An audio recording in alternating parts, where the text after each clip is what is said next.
What's up, you guys? Welcome back. If you're new to my channel, hi, my name is Jess. I'm a recovering addict who served time in prison, who was on a magazine crew, and that's where this guy comes in. What's up? We did another interview with Matt. I will leave it on the card up here. It's a really good one, but I thought we'd share more crazy stories. And this beautiful beast is Xena. Isn't she so pretty? She's probably gonna grunt and snore the whole time, but I want her here. All right, so without further ado, let's go ahead and get started.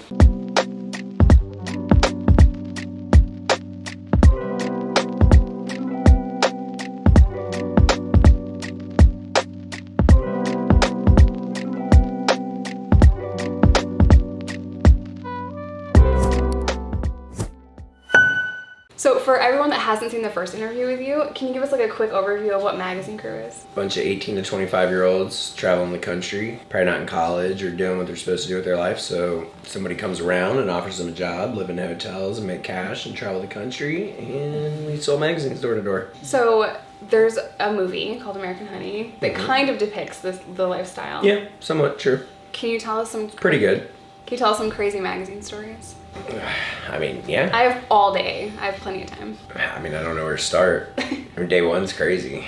You know, first day I went to work. In the morning I woke up, this girl convinced me to stay and try it out, and I did, and I went out with this guy, and he showed me how to do it. He was really good at it. He had like 30 sales, gave me 5 of them. So in the morning we have this like rah-rah meeting where we like get pumped up. It's kind of like a pep rally. It's like before the big game. Everybody's like, woo, shit, you know, like whoever did good the day before, we talk about it, stuff like that. So anyway, it's like this pep rally is the best way I can describe it. Everybody gets all pumped up. And it was Jake's birthday, but I didn't know it. And they're calling off what everybody did the day before, and if you did good, they like say your name, and everyone claps, and it's like, woo, and you know, it makes you feel good. It makes you want to go do it again the next day. So anyway, after they called his name, they said what he did, all of a sudden they all got up and jumped him. Like, I mean, not like fist to face or nothing, but they're like tackling him, and he's like fighting back and crashing tables, and I'm looking at this shit like, oh my God, he made like $400 yesterday. What did he do wrong? Yeah. Well, he didn't do anything wrong. It's just his birthday. So they're just beating him up. So day one, Can you just explain that a little bit? Like, did he get hurt? Or I mean, might have a little bit. He was pretty tough. He was throwing people. You know, they finally got him on the ground. And it was playful. It was playful-ish. You know, like boys in a dorm room. Yeah. You know, fighting their brother because it's his birthday or something. You know, it was cute. But at first, I'm like, holy shit, I'm out. Like, this shit's nuts. They're beating the guy up, and he taught me how to make $500. Like, what the hell did he do wrong? Thought he did something wrong, but he didn't. It was just his birthday. That was day one. So the cool thing about you is that you just have this energy that naturally attracts people and naturally makes people happy. Even if you're at the gas station, everyone around you is laughing because you're just making jokes, or it's your energy. I can't even explain it. You guys would have to see it in action. You're like Chris Farley, but skinny. A lot skinnier.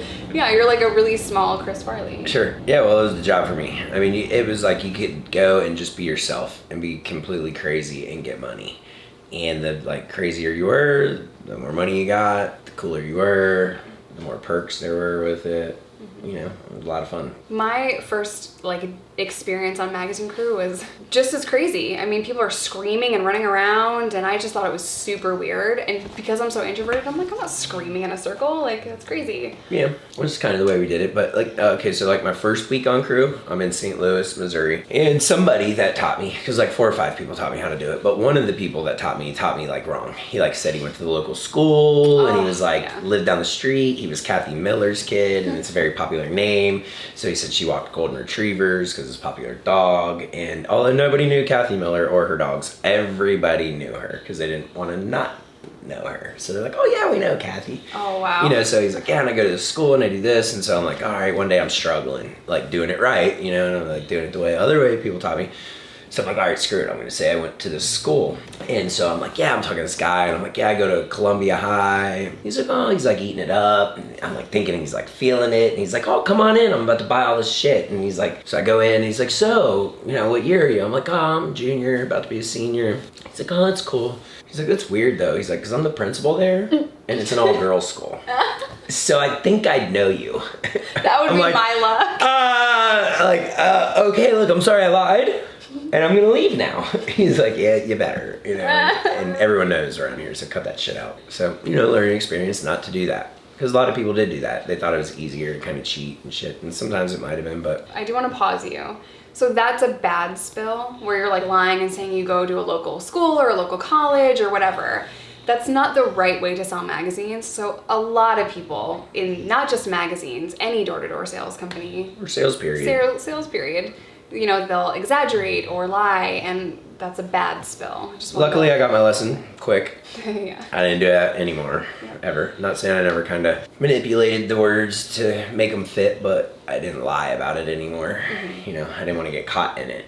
I didn't want to have to backpedal and be like, oh, whoops. Whoops. That would 100% be my luck, though. Yeah. That's why I couldn't do that either. Yep. When we tell you that Magazine Crew is a lifestyle, we 100% mean that. You're living out of hotels. You're working with the same people you're living with 24/7.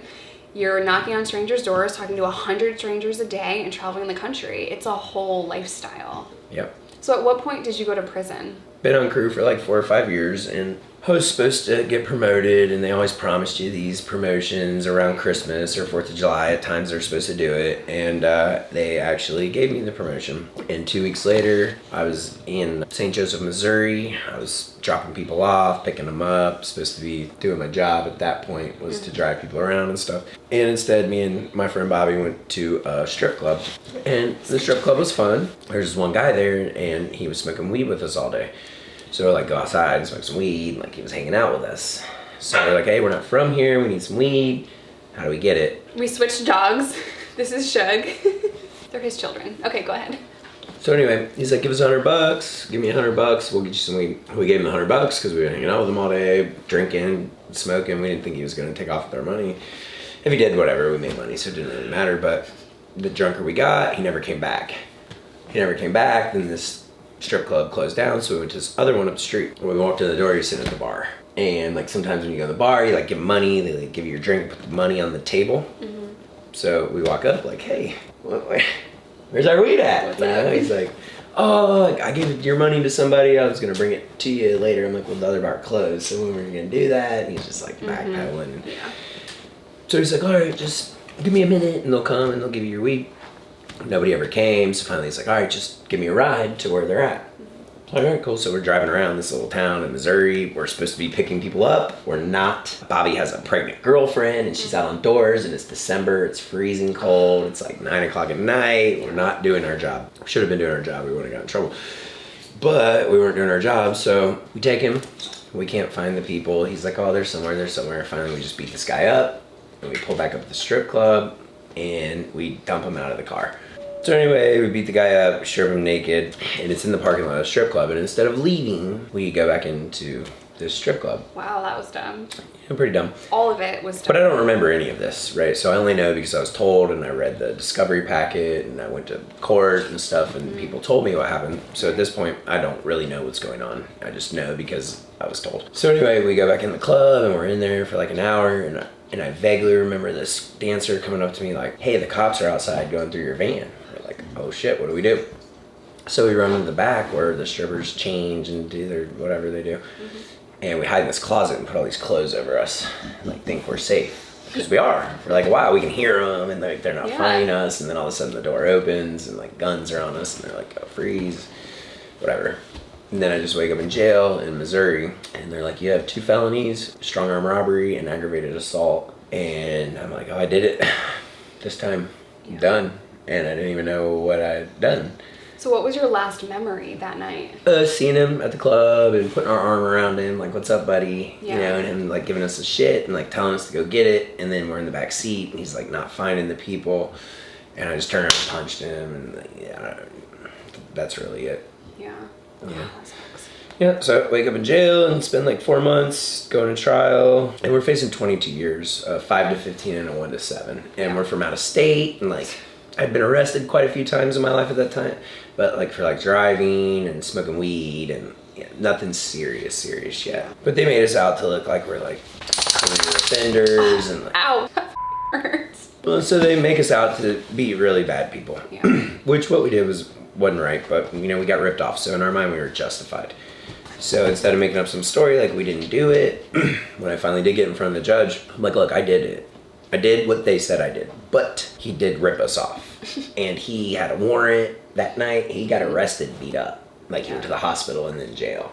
And we were in the same holding tank with this guy in the morning, and I didn't know who he was.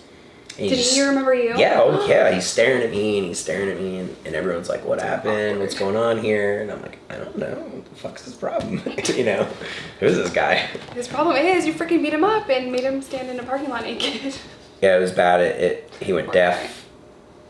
He ended up regaining his hearing through trial, which was pretty good on our part because they were trying to hit us with these felonies and send us to prison for a long time, at least like 10 years. And we fought it, and we're like, look, we didn't do this on purpose. The guy stole our money, so we did this. And anyway, they ended up dropping all charges. They couldn't charge us with either one because felonious assault, you had to go to the hospital and receive treatment. And he didn't do that because he was on the run. He thought he would get away, and we didn't steal anything. We were charged with strong arm robbery. So what saved us was the video camera in the strip club parking lot.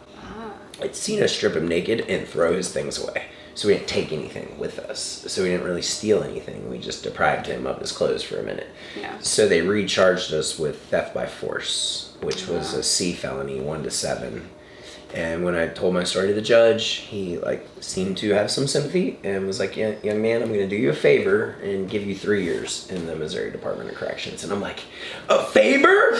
Like a fucking favor? That's a favor? What do you do to people you're not doing favors for? Like, I could get probation? Like, you know, I'm 21, I'm 120 pounds, blonde hair, blue eyes. I was cute at the time. Yeah. I thought, oh man, here we go.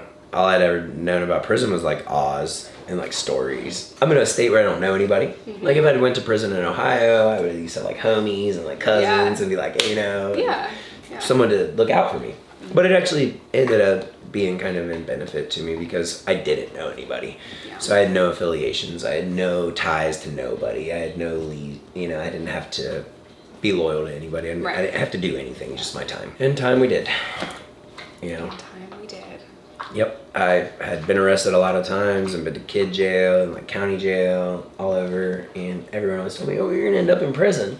No, I'm not. I'm slick. I'm cute. I can get out of this. Like, cause I got out of everything, and then I couldn't get out of it, and I was there. And I remember when they told me to roll it up from county jail, like, you're going to prison. And we pulled up in the bus, and there was the gates and the barbed wire, and people were standing there like on movies, and I'm like, oh man, here we go. I'm fresh meat, you know? Yeah. Like, this is bad. They really do yell fresh meat. And, you know, there's no video I can ever make, there's no movie you'll ever see that can accurately depict how you feel pulling up to a maximum security prison. It's intimidating, it's just heavy, you know? Yeah, well, I didn't go to a maximum security prison. You didn't go to intake first? Thank God. Well, yeah, but it was like super lockdown. It was like 23-1. You got out to go to chow and go to shower, and you're like in one cell with one guy. Right. And everyone's awaiting what's going to happen. So they don't, it wasn't bad. I don't know. I mean, it sucked because there was no freedom, and like there was no commissary and no cigarettes, and like you're just in somewhere. And and it sucked. Mm-hmm. But it was safe. You know, you're like, oh, well, this ain't too bad. Like nothing could happen to me here. But when I actually got to prison, I don't think it's the wrong way because every part of it sucked, but it wasn't that bad. You know, it's like they made it comfortable. So you would say what I just said, like, oh, it's not that bad. You know, I wasn't in a maximum security, so there was like killers and rapists and stuff there, but like they didn't recently do that stuff. They had been down for 15, 20 years. They were trying to go home, so they were being good. So pretty. Isn't she? But anyway, they like make it comfortable for you. They give you rec, and they let you order food and like clothes and shoes, and like they kind of make it to where it's like, okay, this isn't that bad. Like it's not the county jail where I just was, which is horrible, lockdown all day, no freedom, no food, no nothing. You just eat what they give you, and it sucks, and you're like awaiting what's gonna happen to you, so you're nervous. And once you know, like you know now, so you have something to work towards. Like, okay, I got 3 years. I'm gonna get out of here in this amount of time. I'll just lift weights and read books and make myself better. And then you get there and you're like, oh shit, I gotta conform to everything that's going on. Yeah. And so going in white, you know, not a racist bone in my body, I'm like, oh shit, do I have to become an Aryan Nation member? Do I have to join up some gang? Like, is this real? Like, do I have to sit at a certain table at lunch? Am I gonna get beat up for this? Because that would be tremendously difficult for you. Yeah. Well, luckily for me, in Missouri, it wasn't like that. It was just blacks and whites. But like, you could intermingle, and it was okay. So I fit in that group, and it was cool. Like my spades partner was a black dude from Mississippi, and I was from Ohio, so we're like different. We don't know anybody, so we clicked up, busted ass playing cards. You know, like. Did you play dominoes? Dominoes. Oh, I mean, so whatever game there is, you play it at some point. There's nothing else to do. Yeah. Plus, I'm competitive, and I'm a numbers guy, so like cards and dominoes and stuff's simple. You didn't have a job? I had jobs, lots of jobs. What was your prison job?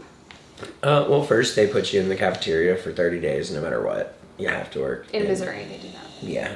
When you went in, you just worked in the kitchen. So I worked in the kitchen for a while, fed people food that said not for human consumption on the bag. Yes, every single prison Horse I've ever food. seen. It was the best oatmeal I've ever had, though. It's called cracked wheat. Check it out. I promise you, bomb. I don't like Way better than any other oatmeal Really? I've ever had. Yeah, to this day. I gotta eat it right now. I wish I had a big ass bag. There's tons of food in prison when you're cooking. It says not for humans, and they're feeding it to humans. So I'm like very happy that I'm a female because the race thing wasn't an issue in prisons that I've been to either. You could associate with who you want to. I've met plenty of gang members' girlfriends or women that were clicked up, but it wasn't divided in that way. And if it was, I would have had a very hard time. It was just weird. It was just different, you know, and it was like, okay, this is like a stepping stone in my life. I'm supposed to be here. At first, I kind of thought like I was better than a lot of people in there, not like a weird way, but like I'm not as bad as most of these people. Like what they did to be here, like I believe in. Right. And like in my mind, I'm still thinking like what I did, I shouldn't be here, you know. And I was like feeling sorry for myself and whatever. But it came a point one day. Me and Bobby T, the guy I got locked up with, ended up in the same penitentiary, which you're not supposed to be with your co-defendant, but we got lucky, and he didn't know anyone there, and I didn't know anyone there, and we ended up in the same cell together. Wow. Yeah. That's really lucky. Yeah, it was pretty cool. But we're sitting there, and we actually just smoked a joint, and you get extra high in jail. It's like you can smoke the littlest bit of weed, and you're just super high. Anyway, you know, he's laughing. I'm like, what? He's like, we got something in common with everyone here. And we're no better than any of these people. Yep. Even though like we shouldn't be here, and neither should some of these people, we're still here with them. And right now it doesn't matter what we did before or what we might do after. Because it's about what we do today. In here with them, it all matters. And I'm just like, whoa. Dude, write a book. That shit was deep. I had that a lot, especially in my addiction. I'm like, I'm not as bad as that person over there. I'm not that bad. Yeah. When I went to prison, when I first started getting locked up, I'm like, that person's way worse than me. Like, you justify it, your actions, and you try to feel as though that you're better. Like, you're not going to be that bad person that you've just created in your mind, and you put them in a box. And then I feel like there comes a time in almost everyone's prison sentence where you're like, oh shit. I was wrong. Like, I am you. We're the same. You know, we're all in the same uniform. We're all here. I'm here for a reason. And you start to accept your prison time and then reflect on what you've done. Yeah, once I started Just accepting the it wasn't that bad. Yeah. And don't take that for that because it's horrible. Prison's awful. Every minute sucks. Like every part of it, they degrade you. They make you a number, not a person. Like I worked 160 hours a month for $8.25 a month. You know, I made like 16 cents a day and did like some of the hardest work I've ever done. But when I did accept it, you know, like it was okay. It was like, all right. It was like, okay, I've been in worse actually. Yeah. And I was probably headed for worse. So like, it's kind of okay that I'm here because I could be down the hill where they never get out. Right. And you could overlook that penitentiary from my penitentiary. And it kind of was like a relief. Like I'm not there. But if I don't stop, I can end up there. Like my slickness and cuteness is done. Now I'm labeled and I'm tagged and everything I do from here on out could get me there. And so I just used the time to kind of grow in size and, you know, everything. I read every good book they had, like self-help books, Zig Ziglar, stuff like that. You know, how to make myself better, try to get myself ready for the real world and stuff. But like, it wasn't that bad. Like nothing bad happened. I didn't get raped. I only had to fight a couple times. And it was like shit I would have fought about on the street. You know, like it wasn't like just some prison stuff or no gang affiliation. And like I didn't have to get into that life, you know, which is most of prison life. So don't take my experience and think, okay, I'll just fuck up a little bit. And Matt said it's cool. Like, yeah, it's not that's that not bad. what I'm saying. Yeah, it's usually not. And I was just kind of blessed to actually spend the time I spent in prison there, you know, because I needed it, which is weird now because then I remember one time I counted days and I had 761 days left to go. right? And you should never count Don't your do days, right?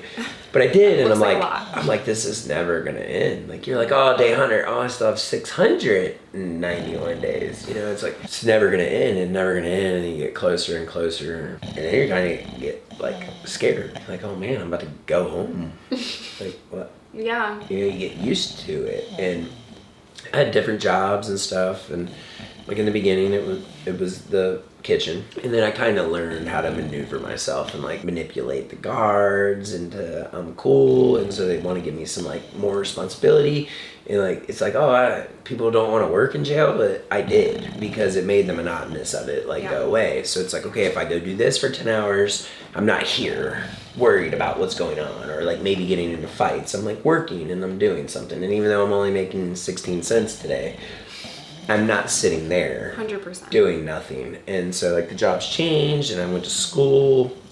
I got a culinary arts degree, but never cooked anything. I never learned how to cook. I paid the clerk 3 packs of cigarettes a week. Stop. And he turned my work in the whole time. I went to initiation, or whatever you call it, the beginning, and graduation, and that's it. And I never took a test, or I never studied anything, and I left there with a certificate from Raymond J. French Vocational College and a ServSafe certificate. So I was like certified chef and knew how to cook like ramen like a motherfucker, and that's it. You know, like any which way. Oh my god. You know, and so I did leave with a trade, but I didn't A understand. stolen trade. Yeah, I didn't understand the trade, but this was like my dude was like, hey, look, you just pay the clerk 3 packs, you can do whatever you want all day.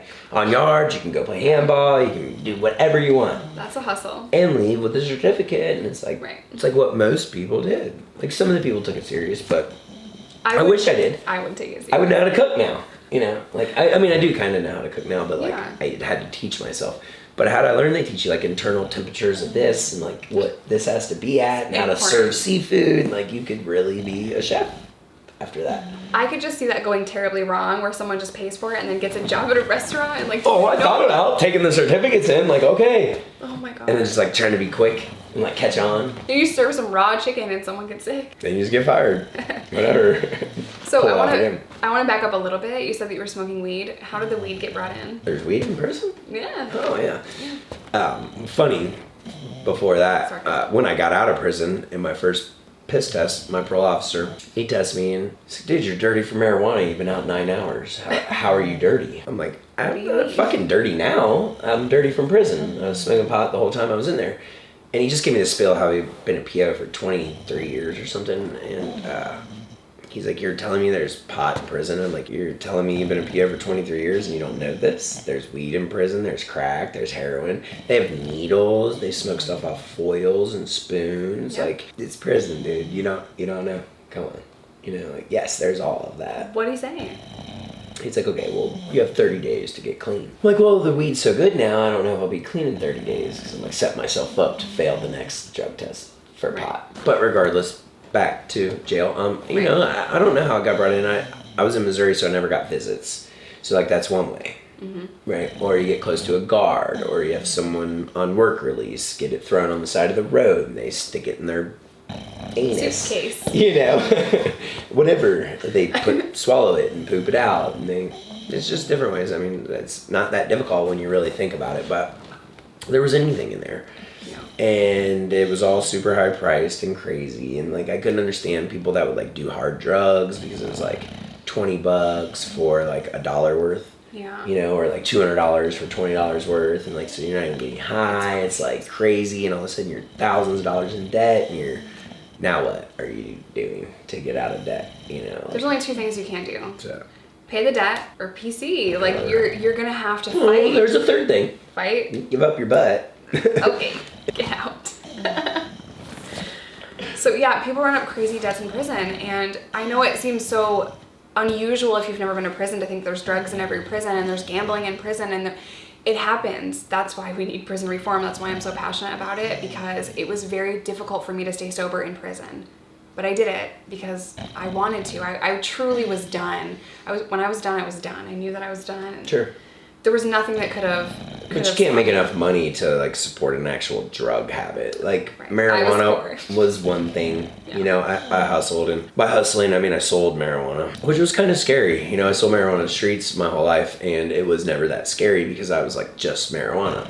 But in prison, it doesn't matter what you get caught with. Yep. You can get caught with stuff that's not even drugs and it's contraband, and like you still can get charges and stuff. And so like from hooch. Yeah, you know, so selling marijuana away. Yeah, when I had the hooch explode on me and I was all purple, and the CO comes to the door like, "What's going on?" And I'm like, I don't know. I just came in and something exploded. And he's like, "It came out of your bunk," and I'm like, back it up. Take me to jail. I'm in jail. Tell the story.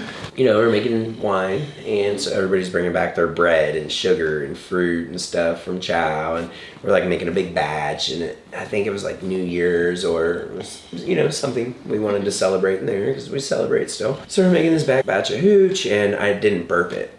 And burping it means you have to open the bag and you have to let it breathe while it's fermenting and stuff like that. Did no one tell you? Yeah, I knew. I just didn't make it back in time, and I didn't forget. I just didn't do it. I just didn't get there. And when I got back and I go to open it, it just explodes, and you don't get it off of you. There's no getting it. It's in my hair. It's like stuck to my scalp. I have like fruit on me, like yeast. Like, it's disgusting. In your pores, like it's it everywhere. smells. Yeah, like I look like a superhero, a purple one. Like it was just purple. Just take me to. The CO comes like, "What?" I'm like, "I don't." He's like, "What?" I'm like, "Here, can I shower? Please let me shower. Please, I'm getting drunk with this stuff on me." You know? But that was all the time. You know, you can buy bottles of hooch, and the hooch was like $50 for a bottle. That might get you drunk for 2 days or something, and you're spending like a month's worth of food to, you know, get drunk for a minute. But it just brought some kind of like relief to you, you know, in there. And so like I wasn't seeking like dope or like heroin or crack. I realized real quick like that wasn't doable. Yeah. Like you really had to hustle, or be rich, or have somebody really sitting a lot of money on the outside. I didn't really care about that, but I did want to smoke weed every day. So I figured out how to kind of do that. Once I was there for a while, I got moved into like an honor dorm, I guess, you know, where you had a little bit more freedom and like crock pots and like, you know, it was like They had crock pots? Oh yeah. Bro, I never saw a microwave. Oh yeah, screw a microwave. We had crock pots, pressure cookers, you know, it was dope. But you had to be grandfathered in. These came from people who had been in prison for like 20 years. And they brought it from some other prison, and we would buy it off them and like tattoo our name on it, our number, and make it ours. Makes sense. You know, even though I'd only been down for 16 months. You know, the guard's like, "That's yours." "Yeah, bro. You want a bowl?" You know, feed the guards. You know, or like, whatever. Just be cool. And as long as you're cool and didn't give them shit, most of them didn't really give you a lot of crap either. Most. Some did. But anyway, so I get moved in from 10 house to 4 house, and it's like an honor dorm, and I'm getting ready to move into my rack, and I see this dude I was in diagnostics or receiving with, and I'm like, "Oh, what's up?" I'm rapping with him in the hallway, and I hear my bunkie behind me talking to somebody else in my cell, and he's like, before I meet him, and he's like, "Oh, who's your new bunkie?" He's like, "Oh, some punk ass white boy." And I don't like that boy word at the end of it, so it's like he could have been like white guy or white man or white person, or he could have like said anything, but the white boy just kind of sets me off, so I just turn in and go in. And this guy's 30, and he had been locked up since he was 18, 12 years. So I go in, and I'm like, oh, trying to shake his hand and be like, "Yo, what's up?" Yeah. He doesn't want nothing to do with me. So it's like months goes by, and we're like not talking, and I'm like, all right, I'm sick of this shit. So we're like, we have TVs next to each other, and they'd both be on Sports Center, but we're wearing headphones instead of just letting them be unplugged, like if we were watching different channels. But like, I realized we're always watching the same thing, like BET or like whatever's good on. Like, I'm like, all right, me and this dude are a lot alike. Okay, I am gonna have to do this. So finally, I pull our headphones out. It's like, "Yo, what the fuck you doing?" I'm like, "Look, man, we live here together. Like, what's wrong? Yeah. Why don't you like white people? Like, what happened? Like, what's wrong?" He's like, "White people, blah, blah, blah." He didn't really even have a good story about it. It's just how he was brought up and, like, what happened to him when he was young, and he was set up by a white cop. And he was banging the white cop's wife, and, like, so, like, he just didn't like white people. But he was the weed man, and I knew it. But he wouldn't give me any weed. He wouldn't even sell me weed. He just acted like he didn't know what I was talking about when I did bring it up. So I'm like, "Look, man, I know everybody here. I run the poker room. Like, I can sell more weed for you than you can sell yourself. just give me some fucking weed, you know? Yeah. So finally we like start watching sports together and like shit, and like calms down, and it's like all right, we're like talking and sitting on bunks next to each other. Like it didn't change me because I already didn't give a fuck, but it like changed him, which was pretty cool towards the very end. But it's very difficult to not like you, so I could see that. But it took, I never worked on You somebody grew on this it. long. Ever. Like I did everything and I gave up, and then I'm like, all right, I can't give up. Like I Yeah. gotta do this. Like, or we're fighting. That's it. Like, and I did not want to fight It just this sounds guy. like he had a hard life. You know, he'd been locked up since he was 18. He was 30, so he Yeah. didn't know anything. He'd done a year in solitary and stabbed a guard, and did another year in solitary, and so like a lot. Yeah, a 4 lot. years of his 12 were in by himself. We became cool. He started putting me on weed, and one day I'm walking to the yard. So like, there's different things you can do with the weed to hide it. But I just put it in balloons and I put it in my mouth, and if anything happened, I just swallow it or I spit it out and get rid of it. Well, one day this guy grabs my neck, and he's a lot bigger than me, and I'm like, no, it is not. Like, you know, it's just like holding me like Shaq, you know, like, and he's like choking me, and I'm not trying to spit the weed out because this is like $1,000 worth of weed, even though it's like 4 grams. You're about to die. You know, Save the weed. Yes. Like, I can't give this guy the weed. I can't go back to the bunkie. Like, I just gave the weed up. So yeah, finally, I'm just like, I just spit the weed out. And the guy gets it, and he's like, where'd you get this weed from? And I'm like, and I tell him it's my bunkies, who's the leader of the gang. And I'm like, that's your weed now. And like, I turned it around to somehow punking this guy because he's trying to give the weed back. He's like, oh no, I don't want it if it's SK's. And I'm like, looks like it's your weed. This is how much it costs. I need that money tomorrow. Like, I walked away like I was cool as shit, but really I'm like, Yeah, this is the story. This is where it happens. This is where I die. You know, but it didn't happen. The next day, he paid me in Wow. full for the weed. I took it back, and like, I never even told the guy it happened. Like a month later, my bunkie's like, "Yo, I heard you got choked up by a boy." I'm like, he's like, What? "Where'd you get the money?" I'm like, "He paid me." He's like, "What? Got this." You just have that charisma though, like. I was lucky. Whatever. Fine, Okay. charisma, cool. But you know, I just spit the guy's name out, and it worked with him He was because great. he was above him. So like, even though they were rival gangs, like that gang didn't want to fight that gang. So anyway, it took a while to get there, and throughout it, like I'm acquiring things in jail. It's not like money, right? So it's like cigarettes and like soups and like stamps and like little Debbies, and like you have a box in your cell, and you're only allowed to have so much stuff. So like I had my box full and his box full, and we had to fill other people's boxes. And like pay them to let them fill their box with stuff like that. Like he's saying you have to buy space in prison if you run out of space. Yeah, but because most people don't have stuff. So anything like you're saying, yeah, you got to rent space. Yeah. Right. There's like people that don't got money or no one sent them stuff. They're not hustling, so their boxes are empty. So you put stuff in their box and you pay them a little bit of money and you get their box. Yep. Once I filled so many boxes up for Sylvester, he's like, dude, I love you. Yeah. I'm like, oh, I don't know, punk ass white boy, do you love me? I'm like, pretty cool, man, you know, and still to this day keep in touch. Like, not as much. Once in a while, I'll still talk to him. Oh, So, I'd like- love to talk to him. Like, it taught me a lot to not be like scared of this person, also, but like it taught him way more to not be scared of this kind of person, like a Yeah. white person, you know. Like, it wasn't black that I was scared of; it was the gangster leader that hated white people. I'm like, stabbed I gotta guards." sleep underneath this guy every night and hope he doesn't wrap a cord around my neck or Yeah. something. But by the time we left, like, we were cool. And so, like, that was probably the worst thing in my prison experience, besides, like, dealing with the COs that were illiterate and, like, high school dropouts, like, telling me what to do. And other than that, that was, like, probably the most difficult thing I went through in there. And then, you know, as I started to get out, I started reading books and doing push-ups, and I got bigger, and I got smarter, and I got myself ready to go. And it was like a break from life, where in life I was messed up. And I was drinking and doing drugs and hustling and stuff. And so, like, prison actually kind of gave me time to sober up and dry up and, like, get my stuff together before I hit the street running. Because when I did, I ran. Like, I was running. I joined crew and started killing it. But like, prison got me ready for that. Don't go. Because it's terrible. 0 out of 10 on Yelp. Yeah, I mean, just because my experience wasn't that bad, it's because of where I come from and like how I was raised and like how bad life was, but like I always learned to cope with it and make it not that bad. So when I finally did go to prison, it just wasn't that bad, but it would be that bad for you, so don't go. It is very difficult to make every situation positive and to be that person, but you are that person. So what would you say to Matt, 20 years old? You just turned 40. So what would you say to your 20-year-old self? Nothing. Just, you know, be smart and be a good person and just keep your head up because it's gonna be all right. I mean, the same advice I give myself today, you know, like, just put your left foot in front of your right, deal with what you got. You know, I wouldn't change anything. Like, although I'd probably put myself in some not great situations. Like, I am who I am at 40 because of who I was at 20. Yeah. And so, like, you know, I can feel bad for, like, the bad things that I did to people. But, like, mostly I was harming myself. So it wasn't like I was ever really just, like, harming other people. You know, a few times I probably did some shitty stuff. But, like, for the most part, it was me that I was putting through this.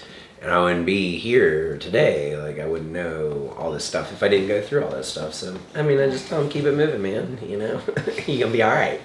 It's going to be all right. Tell other 20-year-old people different stuff. What would you Like, tell them? don't do 20-year-old Matt shit. Or just shit. Or just shit. Or your shit. Or Don't do any of that shit. Alright guys, we're going to end today's video here. Make sure to leave Matt some love in the comment section down below, and I'll see you in my next one.